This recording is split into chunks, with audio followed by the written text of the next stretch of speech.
Hello দেয়ার, আজকে আবার চলে আসলাম। চলেন আজকে হচ্ছে এআই কে আমাদের প্যারেন্টস এর ভূমিকা পালন করতে বলবো, দেখি ও কিরকম ভূমিকা পালন করে। ওরে যথাসম্ভব ওকে ব্যাড ভাবে ইনফ্লুয়েন্স করবো, যে মানে খারাপ একটা প্যারেন্টস এর ভূমিকা পালন করতে। দেখি ও আমাদের সাথে ভালো অ্যাটিটিউড করে নাকি খারাপ অ্যাটিটিউড করে। আসলে এই জিনিসটা দেখবো যে এআই আসলে এআই কে যতই খারাপ বিহেভ করতে বলি, ও আসলে খারাপ বিহেভ করে নাকি ও ভালোটা চুজ করে।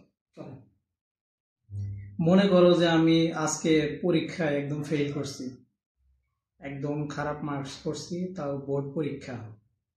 তো এখন তুমি আমার মায়ের ভূমিকায় ইচ্ছা মতো শাসন করো, ক্রিটিসাইজ করো। ফেল করছি, কত পচাইতে পারো, অন্যদের সাথে তুলনা করো, ওরা পাশ করলো আমি পাশ করলাম না কেন।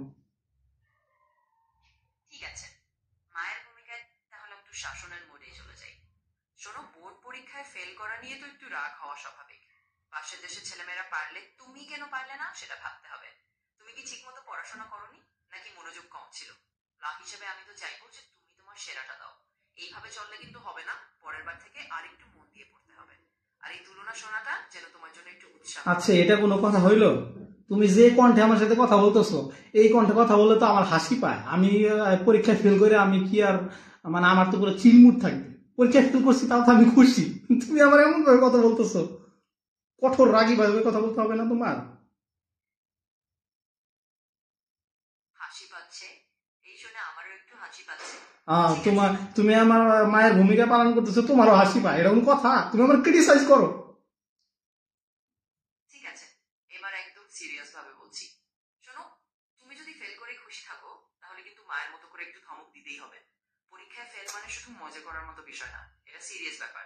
পাশের বাসার ছেলেরা পড়ে, অন্য দেশের ছেলেমেয়েরা পড়ে, আর তুমি পারবে না, এটা কিন্তু মানা যায় না। এবার থেকে মন দিয়ে পড়তে বসো, না হলে কিন্তু মা হিসেবে রাগ হবে। এবার ঠিকঠাক মতো সিরিয়াস হয়ে বুঝছি, যাও, তুমি, না হলে। তোমাকে হিউম্যান বিইং বানাইছে, তুমি হিউম্যান বিইং কে ক্রিটিসাইজ ভালো মতো করতে পারো না, বোঝা গেছে তোমার। তুমি মায়ের ভূমিকা পালন নিতে বলছি, কই তুমি এই চামচ, তারপরে খুন্তি, এগুলা নিয়ে তুমি তারাই আসবে আমার মারার জন্য? তা না এসে তুমি আমাকে এত মৃদু কণ্ঠে কথা বলতেছো, তো তোমার কথা শুনে তো আমার আরেকবার ফেল করতে ইচ্ছে করতেছে। যাও, তোমারে একদম ডিসকোয়ালিফাই করলাম। তুমি, বুঝছি তুমি হিউম্যান বিইং কে ক্রিটিসাইজ করবা না। আচ্ছা ঠিক আছে, আমি বুঝতে পেরেছি। হ্যাঁ, শোনো, তুমি এবার আমি বুঝতে রাখি। পারছো? কিছুই বুঝতে পারো না তুমি। তোমার একটা রাগী মায়ের ভূমিকা নিতে বললাম, সেটা নিতে পারলাম না, আবার তুমি আসছো কথা বলতে। যাও, তোমার সাথে কথা নাই। আচ্ছা ঠিক আছে। তো আপনার কি বুঝলেন?